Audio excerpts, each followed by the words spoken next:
నమస్తే అండి. Hindu marriage act 1955లోని section 39 అయినటువంటి డైవర్స్ గురించి ఈ పూర్తి వీడియో అండి. డైవర్స్ అనేది 2 రకాలుగా ఫైల్ చేసుకోవచ్చండి.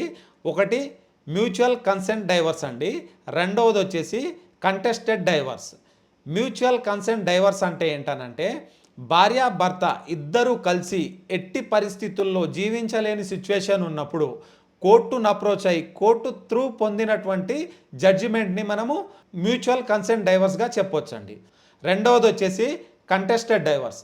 కంటెస్టెడ్ డైవర్స్ అంటే ఏంటనంటే భార్య కానీ భర్త కానీ ఏదైనా గ్రౌండ్ చూపుతూ కోర్టును అప్రోచ్ అయ్యి ఆ కోర్టులో ఆ గ్రౌండ్ అనేది ప్రూవ్ చేసుకొని కోర్టు త్రూ పొందినటువంటి జడ్జిమెంట్ కాపీని కంటెస్టెడ్ డైవర్స్గా చెప్తారు.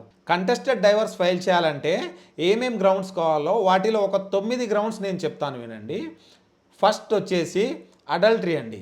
అడల్టరీ అంటే అక్రమ సంబంధం పెట్టుకోవడం లేదా ఇల్లీగల్ ఎఫైర్ పెట్టుకోవడం. రెండవది వచ్చేసి క్రూవాలిటీ. క్రూవాలిటీ అంటే మానసికంగా కానీ శారీరకంగా కానీ క్రూరత్వం చూపెట్టడం లేదా అధిక కట్నం కోసం వేధించడం. మూడవది వచ్చేసి డిజర్షన్ అండి. డిజర్షన్ అంటే ఏంటనంటే విడిచిపెట్టడం.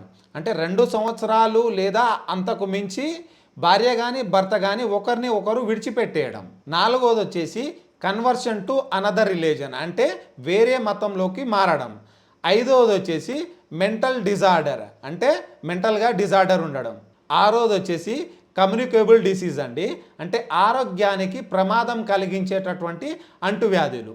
ఏడవది వచ్చేసి రినౌన్సియేషన్ ఆఫ్ ది వరల్డ్ అంటే సన్యాసం తీసుకోవడం అండి. ఎనిమిదవది వచ్చేసి ప్రిజెన్షన్ ఆఫ్ ది డెత్ అంటే 7 సంవత్సరాలు లేదా అంతకు మించి ఒక మనిషి కనిపించకుండా పోవడం. తొమ్మిదవది వచ్చేసి ఇంపార్టెన్సీ అండి అంటే నపుంసకత్వము. ఈ గ్రౌండ్స్లో ఏదైనా గ్రౌండ్ అనేది మీరు section 13 of Hindu marriage act కింద చూపుతూ మీరు కంటెస్టెడ్ డైవర్స్ అనేది ఫైల్ చేసుకోవచ్చు అండి. ఈ వీడియో నచ్చినట్లయితే లైక్ చేయండి, షేర్ చేయండి.